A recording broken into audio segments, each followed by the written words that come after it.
یہ مولا علی کے ساتھ کیا ہوا؟ یہ سیدہ کے ساتھ کیا ہوا؟ یہ امام حسن کے جنازے پہ تیر کیوں برسے؟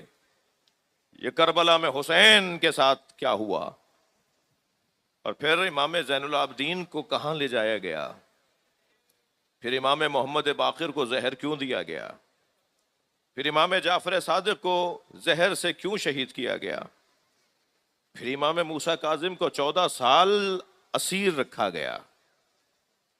پھر امام رضا کے ساتھ مرو میں خراسان میں کیا ظلم ہوا؟ پھر امام محمد تقی کو زہر سے مارا گیا؟ پھر امام علی نقی علیہ السلام کو تنہائی میں ان کے گھر کو آگ لگائی گئی، ان کے مصلے کو نماز کی حالت میں ان کے نیچے سے کھینچا گیا؟ پھر یہ امام عسکری کے ساتھ کیا ہوا؟ یہ سارے ظلم حسد کی بنیاد پر تھے، اور جن سے حسد ہوتا ہے پھر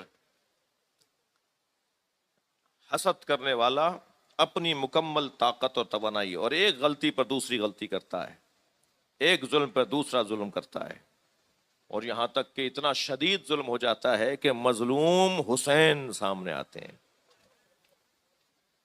میں نے آپ سے ایک لفظ کہا، حسد، بغض، غضب اور شہوت، یہ 4 چیزیں ہیں جو ظلم کرواتی ہیں۔ جب کربلا کے میدان میں امام حسین نے لشکر یزیدی سے سوال کیا، ام علی شریعت غیرتها، کیا میں نے شریعت محمدی کو بدلا ہے؟ ام علی سنت بدلتها، کیا میں نے سنت مصطفیٰ کو بدل ڈالا؟ ام علی دماء سبقتها، کیا میں نے کوئی خون ناحق بہایا ہے؟ جب امام نے یہ 3 سوال کیے تو فرمایا، پھر مجھے مارنا کیوں چاہتے ہو؟ میں نے نہ شریعت بدلی ہے، نہ میں نے سنت بدلی ہے، نہ میں نے خون ناحق بہایا ہے، پھر تم اپنے ہاتھوں کو میرے خون سے رنگین کیوں کرنا چاہتے ہو؟ پھر کیوں مجھے مارنا چاہتے ہو؟ تو یزیدی سپاہیوں میں سے ایک سپاہی گھوڑے کی پشت پہ کھڑا ہو گیا، اور کھڑے ہو کر تاکہ امام سے بات کر سکے، مجمع اس طرف تھا، امام تنہا کھڑے تھے، بلند ہو کر کہنے لگا، بغضا لابیک، تمہارے بابا علی کے بغض میں تمہیں مارنے آئے۔ جی، حسد، بغض، غضب، شہوت، آپ ڈھونڈتے رہیے، میں نے آپ کو فارمولہ قاعدہ دے دیا، آپ ڈھونڈتے رہیے کس کس نے کہاں کہاں ظلم کیا ہے، ان 4 بیماریوں میں سے کسی ایک کا شکار ہوگا وہ۔ بغضا لابیک، اے حسین ہم تمہیں کربلا میں مارنے آئے ہیں تمہارے بابا کے بغض میں۔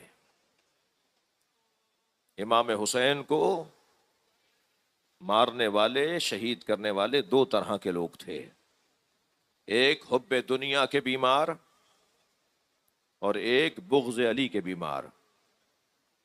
کوفے والے حب دنیا کے بیمار تھے، پیسہ چاہیے تھا انہیں، دولت چاہیے تھی انہیں، اور شام والے بغض علی کے بیمار تھے، ان کے ذہنوں میں علی کا بغض تھا۔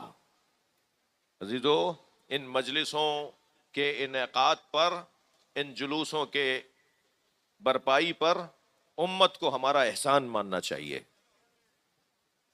مسلمانوں کو، امت نبوی کو ہمارا احسان ماننا چاہیے۔ اگر یہ مجلسیں نہ ہوں، اگر یہ جلوس نہ ہوں، اگر یہ کالے کپڑے اور ماتم نہ ہو،